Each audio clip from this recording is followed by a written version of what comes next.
Good evening, and welcome to the second segment of Mary Washington Healthcare's discussion about the surgical weight loss journey.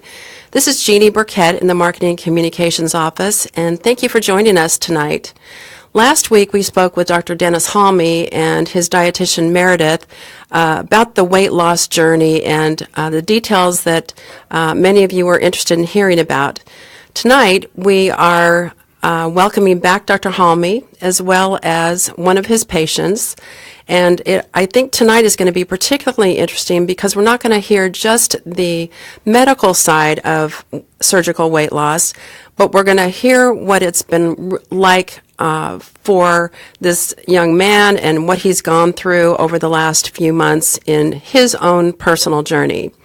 With that, I'd like to welcome Dr. Denis Halmi again this evening and Mr. Dave Quick. Thank you for joining us tonight. Dr. Halmi, can we just do a fairly brief overview again of what bariatric surgery is and just remind our listeners a little bit more in case they missed our first segment last week? Yes, of course. Hello, I'm Dr. Denis Halmi. I'm the medical director of the weight loss surgical services here at Mary Washington Hospital. And tonight is really going to be a fun discussion, since instead of me speaking about the medical and surgical parts of the weight loss, you will hear from Dave from a patient's perspective. So just to quickly to review this whole weight loss surgery. So the bottom line is that the weight loss surgery is a very, very successful method of helping to lose weight. But weight loss surgery does require many, many changes. So besides having to go through an operation, patients who undergo weight loss surgery, they need to change their eating habits, their lifestyle, and many other things in their everyday life. So it is a big commitment. It is a big decision. And this is something that if somebody is considering, you have to gather a lot of information to make sure that you will go through this whole process easily, smoothly, and as we will hear from Dave, this is going to be a very successful plan for you. Now, there are different types of surgical procedures that we do here. The good news with surgery is that with the technology, the surgical procedures become less and less invasive. So the complications are getting less and less, the pain is less, recovery time is shorter. So basically surgery became very safe during these past 5-8 years.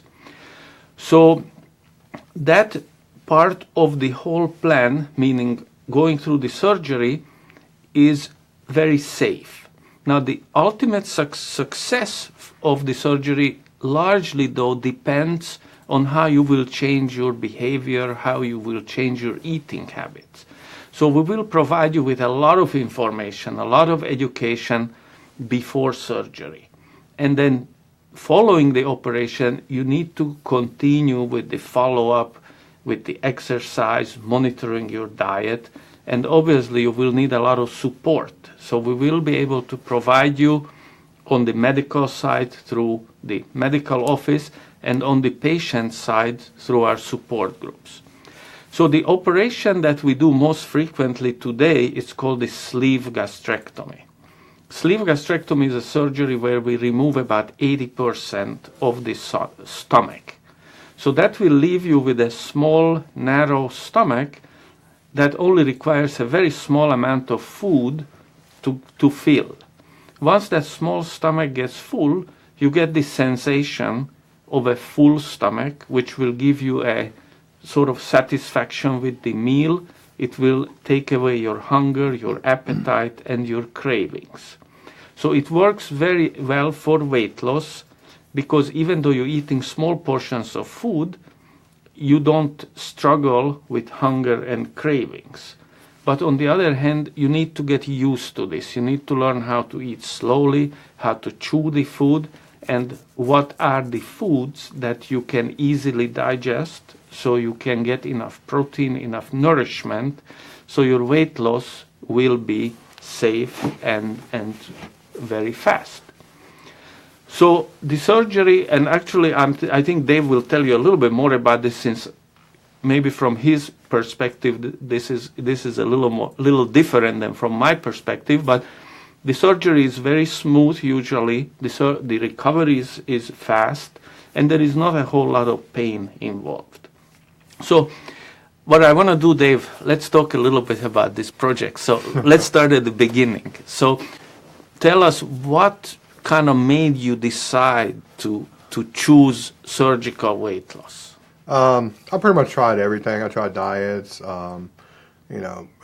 exercise, all that, and some of it would work, but it was short time. I went maybe, I think, 9 months, lost a lot of weight, and it's got to the point where I had some food and kept on eating the food, and then all the weight started coming back on. I started going to the doctor, and first was put on blood pressure medicine, and then was put on cholesterol medicine, and just all my meds just started to increase. And then it got to a point to where I was just having problems with everything, breathing, stuff like that. So my kids are older now, and it got to a point that I just wanted to make it. So what was your weight at that time? At my weight, I was probably sitting around, I'm going to say 325, close to 330 at that time. And I know you had diabetes, and you were Yes. taking medications and sleep apnea. Yep, sleep apnea was a big issue. Mm-hmm. And so were you thinking about this weight loss surgery for a long time, or was it kind of weight loss surgery was always in the back of my head, but it just seemed so drastic. It was one of those things you hear horror stories, on the internet, but you never actually get the truth. So I want to say I probably started jumping into it probably about 3 years ago, looking it up and going from there. My wife was helping me out, and then it got into a situation of, financially, it was like, oh, this is no way.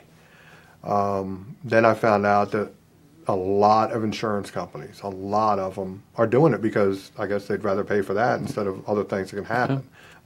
So once I found out that, we had the coverage, I immediately talked to my primary doctor, and he's like, you are a candidate, you qualify, let's get this done. Then I tracked you down. Okay, that's great. So was it a long process? How did that work before we got to the actual surgery? I had issues, just like everything. The insurance company, I smoked. That was a big issue. My insurance company told me, I had to be smoke-free for 6 months. Okay, every insurance company is different. So instead of my original date of sometime, I think in February, it was pushed out 6 months farther than that. So for me, I'd already quit smoking, but I didn't know it was 6 months. And then once they told me I had to wait even longer, that was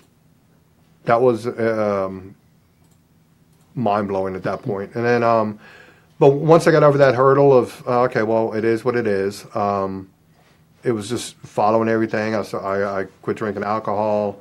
Sodas were bad. It's really hard to get off of. So I got out of the Mountain Dews, and just started, doing everything that I needed for the insurance, everything you requested, seeing all the doctors, and everything like that. And everybody signed off on it. And there we go. Once we got the approval, it was just like, Christmas Day, at that point.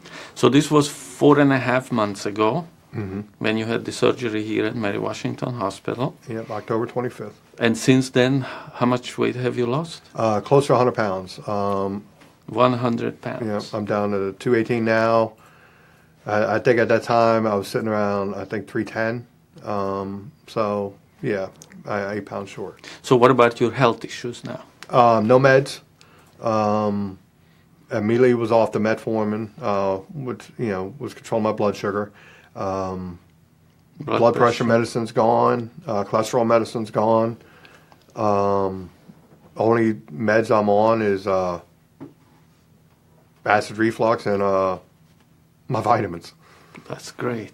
So anyway, let's go back a little bit to the surgical part, because I think many of the listeners are interested in that part. So was it bad from the patient's perspective? My side was great. Yeah, I I'm enjoyed sure it it. was.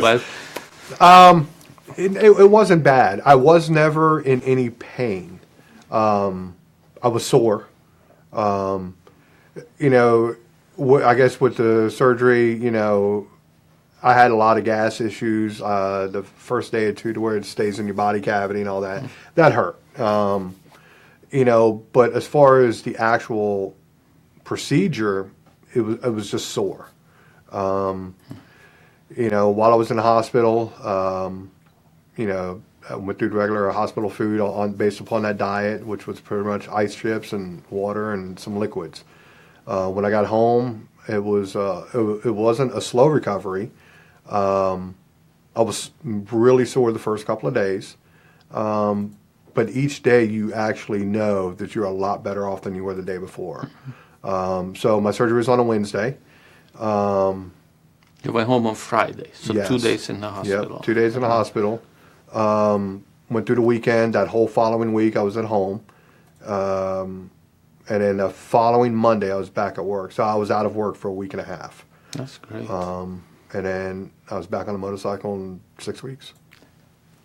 And it's been great ever since. Okay, so now you are about 4.5 months out. So tell me a little bit, how is your diet? What do you eat at this point? My diet is, one thing Mary to tell you is protein shakes, you know, or I do 2 to 3 protein shakes a day or a protein bar. My breakfast is like a hard-boiled egg. One hard-boiled. One, yeah. I have a snack in between there, which is usually some kind of vegetable, you know, celery, you know, radishes, something like that. And then lunch is usually maybe a half a cup of vegetables, green beans, mixed vegetables, carrots, something like that. And then half a cup of, you know, some kind of soup or a piece of lettuce with tuna in it or something like that. And that fills me up, you know. And then through the day, I'll just snack on like sugar-free pudding or, you know, whatever is sugar-free. I try and stay away from carbs, sodas. Just really, I don't even drink, you know, sugar juices or anything. Everything's sugar-free.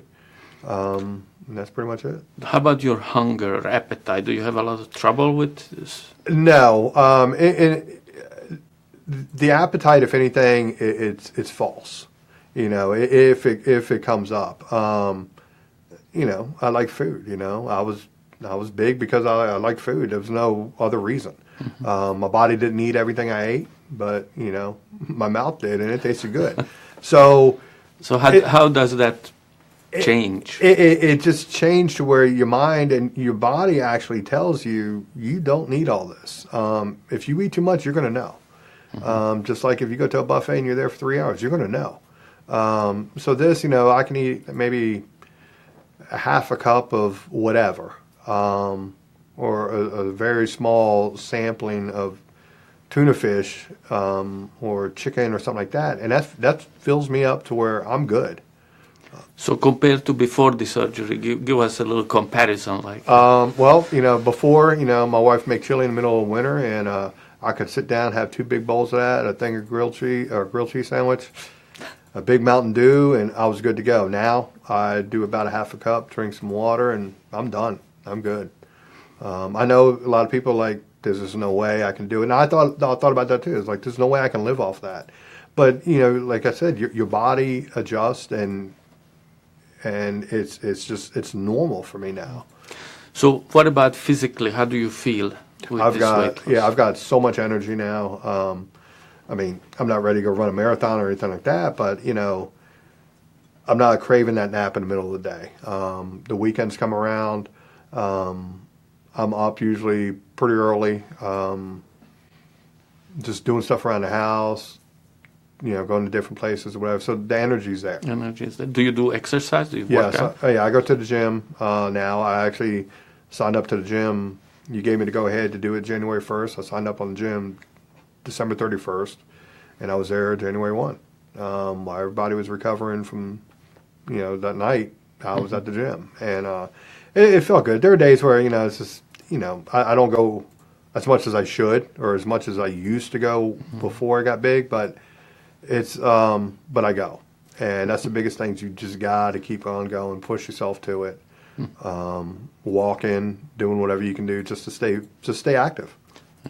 So, losing 100 pounds is a very significant amount of weight. So your body goes through a lot of changes also on the outside. And how do people react to this? Do you? Shock. Shock. Some people thought I was sick. I had my neighbor one of my neighbors didn't even recognize me. It was probably about, maybe 10 feet from me, and I said, "Hey, is Dave around?" Well, I'm Dave. Another neighbor thought that my wife had kicked me out and had somebody else move in. So that, that kind of stuff's funny. The biggest thing's my mom. When she saw me, she's like, check that out. Wow, I can't believe how much you've lost. And I see her all the time, but she, your mom knows.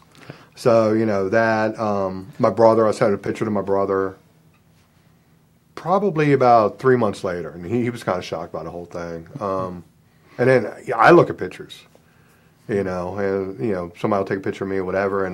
But, I still feel that I'm 325 pounds or 310 pounds or whatever.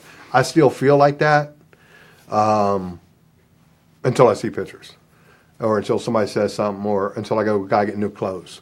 That's the biggest thing. I've gone from 42, 44 down to 34, 30s. Went from XXX shirts down to extra large. Large is next, and we'll see what happens. I mean, I've even had to get new shoes, smaller shoes.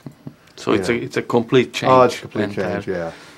Now, what about, I know many patients before the surgery are very concerned about they have to take a lot of vitamins and supplements and some complicated stuff. I mean, how is your experience? Well, look, I was either taking meds in the morning or gummies.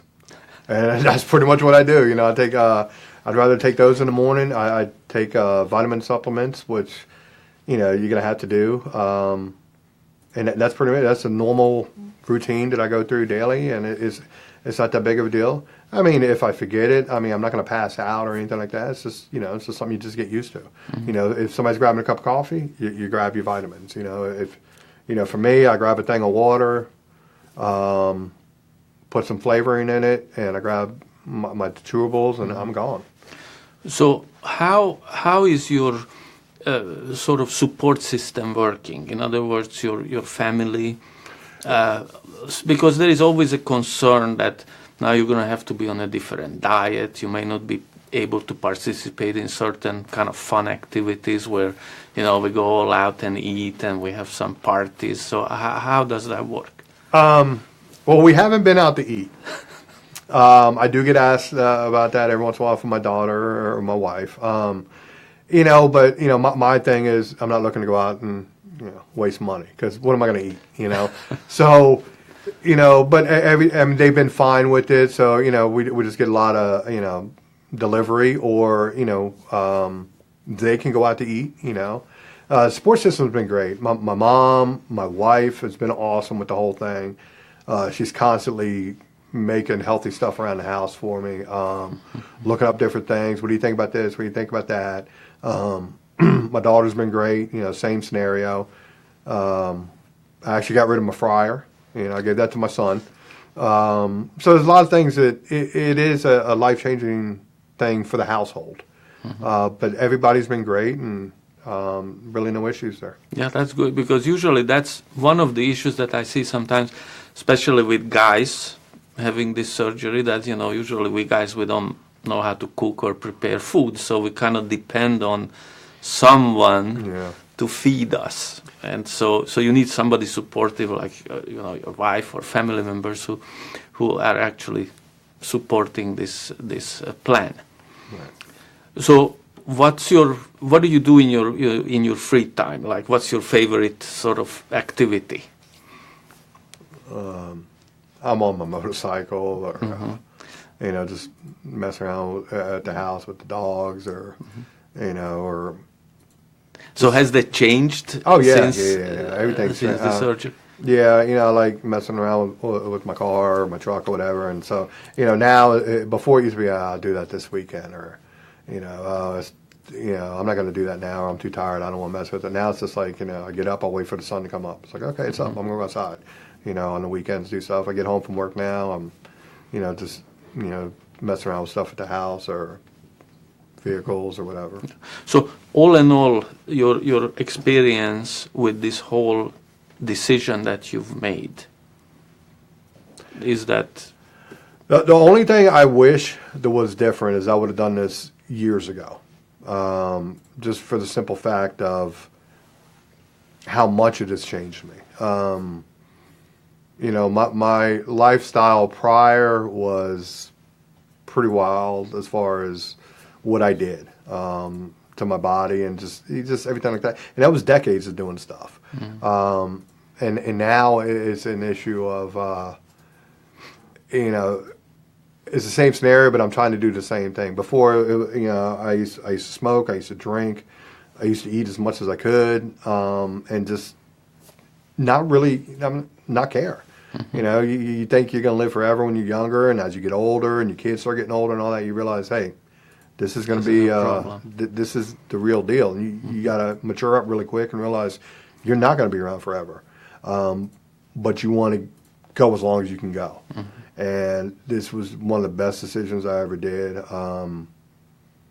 And yeah, I wouldn't change it for anything. Okay. So basically you're not really missing those things that you gave up. No, not at all. I mean, my favorite food was pizza. I mean, I'm craving a pizza right now, but it's a craving. So Meredith was lucky enough to put out a pizza chicken breast.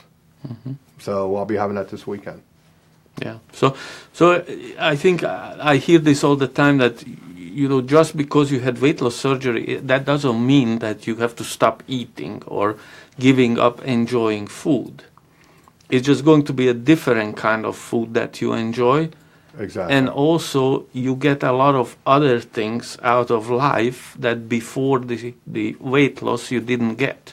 Correct. So the trade-off is, yes, you have to give up the pizza or give up certain things that you enjoyed, but then in return you get so much more. Right. That that's what I hear, that it's really worth doing it. But what I want to point out, though, that, Dave is really very motivated. He's extremely careful with what he eats. He takes his vitamins, he drinks his protein drinks, and he does regular exercise. And these are the items that you must do. And I'm sure that when someone weighs 300 plus pounds, it's hard to imagine that, how can you enjoy exercise where, you get tired, all your joints are hurting. But once you lose that 100 pounds or more, then it becomes different. Then you can really challenge yourself, you can push yourself, and you see the results. But again, this is something like what Dave does is that you are very committed. He's very motivated. He wants to get this done. He knows that this is a good thing, and the results are excellent. So a question for both of you, because I have heard of people who have had surgical weight loss, and they lose the weight, and then they gain it back. So I'd like to hear a little bit from you, Dr. Halmi, and Dave, from your perspective, too, on why does this happen after patients have gone through such tremendous changes in their lives. I understand that the risks are there for the weight to come back. Okay, but let me start with this, since Dave is doing perfect, so I'm sure he doesn't even want to think about this possibility. But I mean, the truth is that life goes on, and so in order to stay on track, you have to be very committed, you have to be very focused. So when life changes and something tries to kind of interfere with your routine, you don't let it happen. And unfortunately, many times we see this, that really something drastic happens in all of us, unfortunately, will experience some unpleasant events in life, family members' illness, loss of our job, some other kind of disaster that comes out of nowhere, it will happen. It's inevitable that these things can happen or will happen. And many times that's the trigger when somebody who is very motivated, very committed, suddenly due to these events gets off track. That is the time when the support is very important. So those things can happen, will happen, but then you need to reach out. You need to come back to the community, us, your friends or other patients, family members, and then we can help you to deal with it. So you will never get back to those old habits. And again, this is very individual. We see different. The personality depends on someone who, when you get sad, you turn to eating or drinking or doing some kind of a sort of self-destructive behavior. You don't want to do that. You go exercise. You talk to your friends. You get some support. So anyway, our goal is that we're going to help you all the way. So we are here to stay. We are not just here for the surgery. Our program is here forever. So do you have any? Well, I think a lot of people think this is a fix. This is 100%. This is a miracle. It's not. This is not guaranteed. This is going to work as far as the surgery, and you're going to lose weight and you're going to be skinny forever. You gotta. It's a commitment, and if you're willing to go through everything we've had to go through, as far as being a patient and going in there and going under and doing what you got to do, you're not going. I personally am not going to give it up. This is what I've been through. This is just a scenario that it's a permanent fixture in my life, and that's pretty much it as far as that goes. So I guess my question of, would you do it again, Dave? In a heartbeat. In a heartbeat. Wouldn't think twice about it. Yeah, I would. Very good. Any parting words before we go off the air? No. Other than, if you're even considering it or think about it, proceed further and get it done. Very good. Thank you to both of you, Dr. Halmi and Dave Quick. You've been delightful tonight. It's been great to hear both sides of it this evening. If anyone is listening and has questions about surgical weight loss, you can call 540-741-1404. And thank you for joining us tonight on Facebook Live at Mary Washington Healthcare. Good night. Thank you. Thank you.